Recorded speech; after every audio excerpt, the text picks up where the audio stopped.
Jadi kalau bicara hukum puasa Ramadan, maka dia adalah salah satu rukun Islam. Sebuah ayat yang insya Allah hampir umat Islam semuanya hafal, karena sering diulangi ayat ini.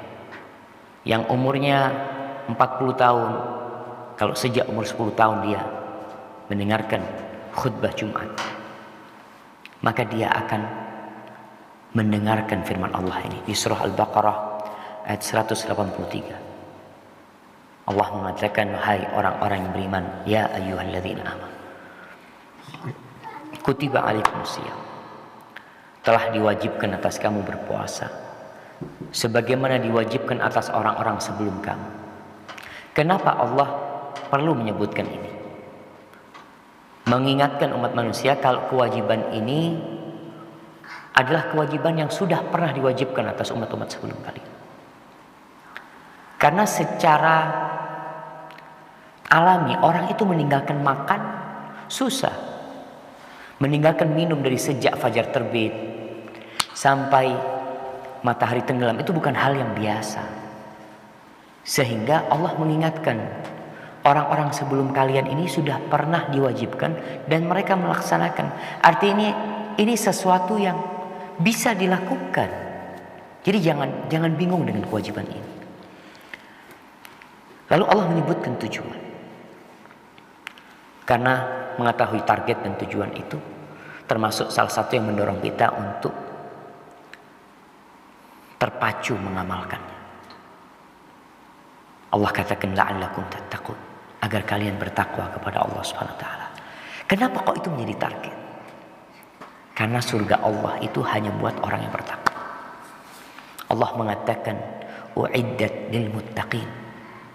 Surga itu disediakan buat orang-orang yang bertakwa. Kemudian ketika bicara kita beramal, terus beramal, diterima nggak amalan kita? Wallahu a'lam. Amalan siapa yang kiranya diterima? Kata Allah, innama yataqabbalullah minal muttaqin. Allah itu hanya menerima dari orang-orang yang bertakwa. Sehingga kalau bicara takwa itu target utama kita.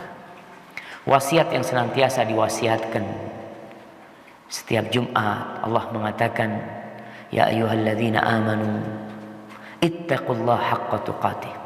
Bertakwalah kalian kepada Allah dengan sebenar-benar takwa. Sebuah kewajiban setiap muslim adalah berdakwah, menyampaikan agama Allah ini. Semua sesuai dengan porsinya. Semua sesuai dengan ilmu yang dia miliki. Tapi merupakan ilmu yang diketahui oleh setiap muslim. Puasa itu kewajiban. Jadi kalau melihat orang gak puasa di siang hari di bulan Ramadan, kemudian engkau tidak menegurnya, tidak ngasih tahu temanmu dengan alasan, oh saya bukan ustaz, saya tidak paham. Anda rasa tentang kewajiban puasa ini semuanya tahu. Sehingga kalau ada orang yang mengingkarinya, maka orang itu murtad dan keluar dari Islam. Maka hendaklah kita berhati-hati dengan kewajiban puasa ini. Di surga itu memiliki 8 pintu. Salah satu nama pintunya Ar-Rayyan. Ar-Rayyan ini khusus buat orang-orang yang rajin berpuasa, bukan yang hanya puasa Ramadan. Jadi kalau puasa Ramadan kewajiban semua orang melaksanakan sholat, kewajiban semua orang melaksanakan sholat. Ada bab untuk sholat. Tapi buat orang-orang yang rajin sholat, ada sholat sunnah yang dia lakukan. Begitu pula dengan puasa. Ada orang-orang yang rajin puasa sunnah. Maka dikatakan aina shaimun. Mana orang-orang yang rajin berpuasa? Dan subhanallah, ketika orang-orang yang rajin puasa itu masuk dari pintu tersebut, dikunci pintu itu. Nggak ada lagi yang boleh masuk dari pintu tersebut. Dan untuk para wanita, untuk para mukminat dan muslimat, ada sebuah karunia Allah yang agung. Apa karunia tersebut? Kata Nabi sallallahu alaihi wasallam, "Idza shallatil mar'atu khamsaha wa shamat syahraha wa ata'at zawjaha wa hafizat farjaha, qila laha udkhulil jannah min ayyi abwabil jannati syi'ti." Apabila seorang wanita itu sholat yang 5 waktu yang wajib nih, di jalan nih, dan dia puasa di bulan Ramadan, artinya perempuan ini puasanya cuma Ramadan. Dia nggak punya puasa sunnah. Dia mencukupi dengan puasa Ramadan. Kalau ada yang sunnah tentu lebih baik. Tapi dengan puasa Ramadan berarti dia nggak punya utang. Sempurna puasa Ramadan dia. Dan taat kepada suaminya, menjaga kehormatan dirinya, maka dikatakan kepada dia, silahkan engkau masuk surga dari pintu mana saja yang kau sukai. Sehingga dari pintu Ar-Rayyan dia bisa masuk. Ini sebuah kekhususan. Jadi hendaklah para wanita jangan pernah punya utang. Artinya bukan jangan pernah punya utang ya, bayar, lunasin utang. Jadi usahakan ketika Ramadan tiba, utang-utang dia sudah lunas. Kecuali memang ada kondisi yang menyebabkan dia tidak bisa melunasi hutangnya. Tapi kalau dia sehat, punya waktu luang, nggak ada masalah, hanya saja malas. Bahkan ada sebagian wanita yang hutang puasa Ramadan tidak pernah dibayar. Dia hanya puasa di bulan Ramadan saja. Datang bulan udah nggak puasa. Nanti Ramadan tahun depan puasa lagi. 15 tahun dia lakukan seperti itu.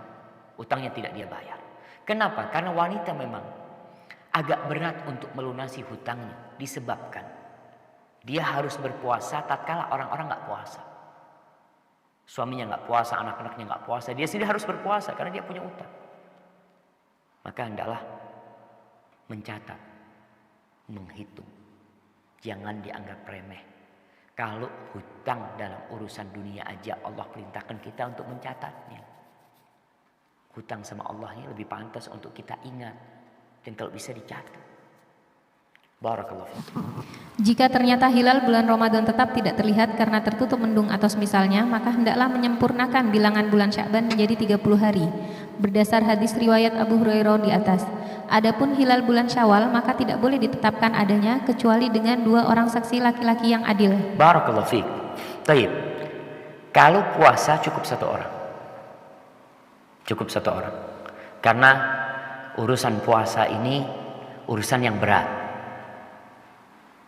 Sehingga kesaksian 1 orang itu bisa diterima berdasarkan sabda Nabi Muhammad SAW. Tapi kalau urusan berbuka, semua orang kepingin cepat berbuka. Bisa jadi karena keinginan yang kuat melihat hilal supaya besok itu Idul Fitri, dia berusaha kayaknya kelihatan, padahal nggak kelihatan. Makanya ketika Idul Fitri, penentuan 1 Syawal itu diperlukan 2 orang saksi laki-laki yang adil. Baik, silakan dibaca artinya penjelasan ini. Nggak dibaca di halaman yang selanjutnya 390. Yang dari Gubernur Mekah itu. Iya, An Amir Mekah. Dari Gubernur Mekah Al-Haris bin Hatib, ia bertutur Rasulullah SAW mengamanatkan kepada kami agar kami melaksanakan ibadah puasa ini bila sudah melihat hilal bulan Ramadan. Jika kami tidak melihatnya, namun ada 2 orang laki-laki yang adil dan menyaksikannya, maka kami harus melaksanakan ibadah puasa ini dengan kesaksian mereka berdua. Ya, dilanjutkan. Dengan demikian, sabda beliau SAW, yaitu jika ada 2 orang muslim yang menyaksikan hilal, maka hendaklah kamu berpuasa dan berbukalah. Dalam hadis Abdurrahman bin Zaid dan pada riwayat lainnya, jika kami tidak melihat hilal bulan Ramadan, namun ada 2 orang adil yang menyaksikannya, maka kami harus beribadah siam ini dengan kesaksian mereka berdua, yang termaktub dalam riwayat Al-Haris bin Hatib ini. Pengertian dari keduanya menunjukkan bahwa 1 orang laki-laki yang menyaksikan hilal tidak dapat dijadikan sebagai dasar pijakan untuk memulai dan menyudahi ibadah puasa. Kemudian dikecualikan untuk memulai siam Ramadan boleh dilakukan hanya dengan seorang saksi yang telah melihat hilal. Berdasar dalil yang diriwayatkan Ibnu Umar radhiyallahu anhu itu. Tinggallah masalah menyudahi puasa Ramadan karena tiada dalil yang membolehkan berbuka puasa dengan kesaksian 1 orang laki-laki. Selesai. Nah, barakallahu fiik. Jadi ternyata ada hadis-hadis menyebutkan memulai puasa dengan 2 saksi, mengakhiri puasa dengan 2 saksi. Artinya 1 saksi nggak cukup gitu loh. Namun dengan adanya hadis Abdullah bin Umar yang dia mengatakan kepada Nabi SAW, aku telah melihatnya dan diterima kesaksian dia, berarti memulai Ramadan cukup dengan 1 saksi yang adil, tapi mengakhiri Ramadan harus dengan 2 saksi yang adil. Ini penjelasan dari Nabi SAW. Kenapa tiap tahun ribut tentang ru'yatul hilal? Jadi di akhir bulan Sya'ban itu orang mulai sudah tanggal 29 Sya'ban mereka sibuk ya mengadakan ru'yah sana, kemudian nanti ada sidang itsbat. tentang benarkah mereka melihat hilal atau tidak, karena memang seperti itu ketentuannya. Di sini disebutkan menetapkan tanggal 1 Ramadan itu cukup dengan melihat hilal dari satu orang. Tapi orang ini orang laki-laki yang terpercaya, yang adil, bukan sembarangan orang, bukan orang fasik. Jadi memang ini orang soleh, orang baik. Kemudian juga orang yang benar penglihatannya, nggak ragu. Dia melihat dulu tanpa peralatan bisa dilihat hilal itu. Jadi kalau memang ada hilal kelihatan, tanpa peralatan kelihatan. Abdullah bin Umar menyebutkan kepada Nabi SAW kalau dia melihatnya, maka cukup kesaksian Abdullah bin Umar dan diterima oleh Rasulullah SAW. Atau disebutkan dengan menyempurnakan bilangan Sya'ban 30 hari. Artinya tidak kelihatan, baik karena faktor mendung, gelap, tidak kelihatan, maka disempurnakan 30 hari, atau memang tidak kelihatan sama sekali hilalnya sehingga bulan Sya'ban jadi 30 hari. Subhanallah, sebuah aturan yang jelas. Kapan memulai puasa Ramadan? Kapan? Kita tahu bahwasanya umat Islam pada masa kini mereka sudah tidak peduli lagi dengan bulan-bulan Islam. Mereka nggak tahu. Kalau ditanya kapan puasa, jawabannya bulan Mei. Gimana puasa bulan Mei? Kapan Syawal? Ya juga dia sebutkan bulan apa tahun ini? Bulan Juni. Padahal kita diperintahkan berpuasa ketika melihat hilal, melihat bulan sabit. Kelihatan pertanda bulan yang sebelumnya habis, bulan yang baru muncul. Nggak kelihatan, oh berarti ya udah, kita nggak puasa besoknya. Mendung Musa, nggak kelihatan. Tapi kalau dihitung kayaknya kelihatan. Tapi karena mendung tidak kelihatan. Apa kata Nabi SAW? Nabi udah jelasin. Jadi nggak usah menyibukkan diri kalian.